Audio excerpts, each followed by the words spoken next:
최근 안보의 개념이 변하고 있는데요. 과학기술이 발전하면서 안보 개념 또한 재정립되고 있습니다. 실제로 많은 대형 사고들이 발생하면서 시민들을 지킬 수 있는 그런 새로운 과학기술이 요구되고 있습니다. 광주과학기술원에서는 안보 과학기술 개념을 정착시키고 확산시키기 위해서 연구기관도 설립했다고 합니다. 세계적인 연구기관들과 협력하면서 많은 또 연구들도 이루어지고 있을 텐데요. 자세한 내용 지스트 안보과학기술센터 이기훈 교수와 이야기 나눠보겠습니다. 스튜디오에 직접 나오셨습니다. 안녕하세요. 네, 안녕하세요. 먼저 이 지스트 안보과학기술센터가 어떤 곳인지 먼저 좀 설명을 해 주시겠습니까? 네, 지스트 안보과학기술센터는 사실 이게 안보라고 하는 부분은 인문, 사회 영역의 단어인데 네. 이 부분을 어떤 가치가 있어요. 그 가치를 실현하지 위해서는 과학기술이라는 것이 실제로 그 필요한 장소에 쓰일 수 있도록 네. 적용되는 것이 필요하지 않습니까? 네. 그래서 이 안보라고 하는 부분에 대해서 뭐 국민 안전 그리고 네. 이제 국방 안보 뭐 이런 용어들이 있는데 이런 부분을 포괄적으로 과학기술이 서포트해서 네. 실질적으로 국가와 국민이 필요한 곳에 활용될 수 있도록 하는 그런 그 기여를 하자 그런 차원에서 2016년 네. 11월에 설립이 되었습니다. 네. 이 보통 우리들이 안보 이야기하면 국방 안보를 많이 이야기하지 않습니까? 무기 뭐 이런 것들 그다음에 뭐 주적이 있고 북한과의 전쟁에서 이기는 것이다. 뭐 이런 이야기들을 많이 하고 그러는데 방금 교수님과 잠깐 이야기를 하면서 안보라는 개념이 이제는 좀 변해야 되겠다라는 생각도 드는데요. 예. 어떻게 보십니까? 이 안보라는 개념 어떤 변화가 필요할까요? 예, 대단히 중요한 지적을 하셨습니다. 우리 안전 그리고 안보, 보안 이라는 용어들이 상당히 혼재되고 있습니다. 네, 말씀해 주시죠. 주시죠. 이 세 가지 단어가 상당히 혼재가 되고 있는데 엄밀하게 이것을 좀 정의할 필요가 있습니다. 네. 우리가 보통 어떠한 학문이 됐든 어떤 문제가 됐든 개념을 정확하게 정의하지 않았을 때 그리고 어떤 범위를 지정하지 않았을 때 문제 해결도 대단히 모호해집니다. 네. 그래서 이 안보라고 하는 용어가 지금 많은 사람들에게 한번 설문조사를 한다면 네. 대부분 국방으로 오해하고 있는 경우가 많을 거예요. 네네. 하지만 이것을 학문적으로 정의한다면 군사적 안보 그리고 비군사적 안보 영역이라고 볼 수가 있겠습니다. 우리들이 보통 생각하는 그런 안보는 건 군사적 안보고 그렇죠. 좀 더 안보의 개념은 비군사적 안보까지 좀 더 큰 의미라는 말씀이시네요. 네. 네. 이러한 부분이 1980년대에 학문적으로 이미 정의가 되었습니다. 네. 그래서 비군사적 안보와 군사적 안보를 포괄하는 안보 이것을 포괄적 안보라고 이미 정의가 되어 있습니다. 그래서 이런 부분에 대해서는 예를 들면 1990년대 말에 대통령 과학기술자문위원회 같은 경우가 국가에 건의를 했습니다. 네. 이러한 개념이 변화되고 있다. 여기에 대해서 민과 군의 역량을 함께해서 국가의 안보를 향상시킬 필요가 있다라고 하는 건의를 했고 이것을 받아들여서 민군협력진흥법이라는 게 생겼죠. 네. 거기에 이제 과학기술이 어떻게 기여할 것인가라고 하는 접근을 전에는 국방 사이드에 있던 것들을 이제는 비군사적 영역까지 확장하자. 이미 그러한 출발이 되었지만 지금 현실 20년이 지났지만은 네. 사실 그것이 정말 그 목표대로 가고 있는가.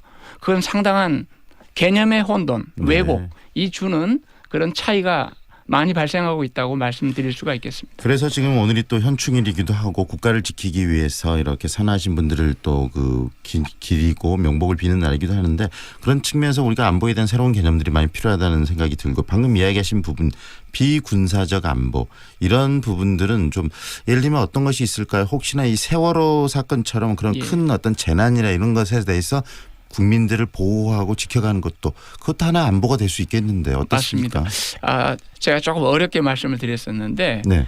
군사적 안보 그러면 보통 국가의 영토와 주권을 지키는 영역 이렇게 생각하시면 되고 네. 그다음에 비군사적 안보는 국민의 생명과 재산 거기에 기본적인 생활 방식 그러니까 온전한 일상을 지켜주는 것. 이게 비군사적 안보입니다. 네. 그런데 이것이 별개가 아니라 지금 하나가 돼 있어요.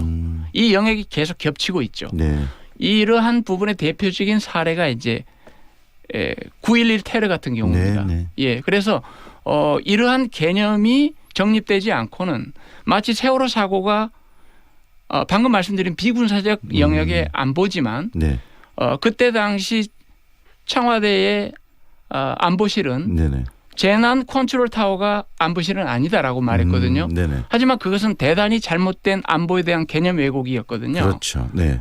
그렇기 때문에 그때 국방 자원을 세월호 현장에 보내겠다라고 군에서 건의를 했습니다. 네네. 하지만 그걸 수용하지 않았죠. 이것이 바로 개념의 왜곡이 우리 국민의 생명과 재산을 지킬 수 있었는데 기회를 놓친 것이죠. 네. 그렇기 때문에 대단히 이러한 개념의 인식 전환 이런 부분이 대단히 중요한 결과를 낳는다. 이렇게 말씀드릴 네. 수가 있겠습니다. 지금 이 지스트 안보과학기술센터 이기훈 교수와 이야기를 나누고 있는데요. 교수님 방금 말씀하신 것처럼 이제는 그 우리 국가를 이끌어가는 사람들도 이 국방안보만 생각할 게 아니라 국민의 안전을 지키는 이 비군사적인 안보에 대한 개념을 확실히 좀 더 가져야 되겠네요. 그렇죠. 네. 우리가 보통 대선이라든가 이런 지방선거라든가 이럴 때 이제 안보라는 말을 그동안 많이 해왔습니다. 네. 하지만 잘 보십시오. 지금 안보라는 이슈가 없거든요. 네. 하지만 이 자체가 안보에 대한 오해가 있는 것입니다. 자, 군사적 안보가 내려가면 비군사적 안보라는 것은 올라가게 돼 있거든요. 네. 유럽의 경우가 탈냉전이 1980년대 말에 그 폴란드부터 시작해서 이루어졌습니다. 네. 그 이후에 그러면은 그 안보에 대한 투자가 작아졌을까요? 그렇지 않죠. 비군사적 안보 영역에 막대한 예산을 쏟고 있습니다. 네. 한마디로 그 파이는 유지가 된다는 것이거든요. 그래서 앞으로 우리나라의 국민 생활 이쪽을 지키는 많은 그 투자들이 이루어질 거라고 생각을 하고 있습니다. 네. 그리고 그래서 이 지스트에서 지금 안보과학기술센터를 지금 또 운영을 하고 있는데 이 안보 그리고 과학과의 또 상관관계도 좀 많이 있을 것 같아요. 네. 어떻습니까? 예, 맞습니다. 아까 말씀드렸지만은 이제 우리가 보통 안보를 얘기할 때 아주 좀 더 넓게는 인간의 가치 실현이라는 부분에서 인간 안보다.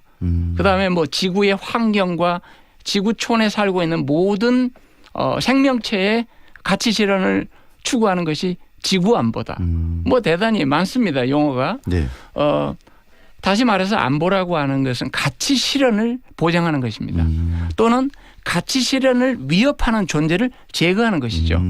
그런 차원에서 봤을 때 대단히 중요한 이슈가 되고 그러면은 이것이 하나의 구호고 바람이거든요. 네. 이것이 이제 인문과 사회 영역에서의 정의가 되겠죠. 네. 하지만 이걸 과학기술이라는 것은 이미 있던 것들을 밝혀내고 그것을 새로운 어떤 것을 만들어서 현장에 적용해야 되잖아요. 네. 그래야 문제가 해결되지 않습니까? 그러니까 과학기술과 인문사회는 떨어질 수가 없죠. 그 부분에서 만약에 안보라는 이 이슈를 이해하지 못한 상태에서 과학기술이 접근할 수 없고 네. 과학기술을 무시한 상태에서 또 안보라는 것이 실현될 수가 없겠죠. 네. 그렇기 때문에 이 두 가지를 함께 가자라고 하는 것이 우리 광주과학기술원 국가가 투자하는 네. 특성화대학의 책임이다. 이렇게 생각을 하고 있습니다. 그렇다면 교수님이 지스트에서는 이 안보와 관련해서 어떤 연구들이 구체적으로 이루어지고 있는 거죠? 네. 뭐 여러 가지가 있습니다. 네. 이제 몇 가지만 예를 좀 국방 들어주세요. 영역과 국민 안전 영역으로 좀 말씀을 드리겠습니다. 국방 영역은 사실은 좀 그 밝히기가 좀 제한되기 네, 때문에 네, 네. 간략하게만 말씀을 드리겠습니다. 민군 영역으로만 말씀을 드리겠습니다. 민군 겸용 기술로서 레이저 기반의 무선 전력 전송 기술. 이제 이런 것들이 뭐냐면은 후쿠시마 원전 같은 경우가 전력이 없었기 때문에 냉각을 못해서 터진 거거든요. 네. 레이저로 무선으로 전력을 전송하면 충전이 됩니다. 예를 들면 이러한 기술 그리고 드론이 계속 떠서 재난 현상을 살펴야 될 때 떴다 내리는데 20분 정도밖에 활용을 못 하거든요. 네네. 예를 들면 이런 거. 그래서 떠 있는 상태에서 바로 에너지가 공급될 수 그렇죠. 있도록 만드는 계속 기술. 내리지 않는 거죠. 네. 뭐 그리고 이제 화학 사고가 났을 때 어떻게 대응할 건가 이런 연구들이 상당히 많습니다. 그래서 네. 이런 연구들이 규모가 한 5년에 한 100억 정도 되는 상당히 대형 과제입니다. 네. 그래서 그런 부분을 실질적으로 개발해낼 수 있는 그런 네. 능력을 가지고 있습니다. 네. 들어보면서 느끼는 게 결국은 이 뭐 무기 기술도 중요하지만 이런 여러 가지 기술들을 통해서 우리가 보다 안전하게 살 수 있는 환경을 만들어가는 것, 이것이 비군사적인 안보고 앞으로 우리 사회가 더 이 부분에 대해서 관심을 가져야 된다는 말씀이시네요. 네. 네, 앞으로 이 지스트에서의 활동도 굉장히 궁금해지고요.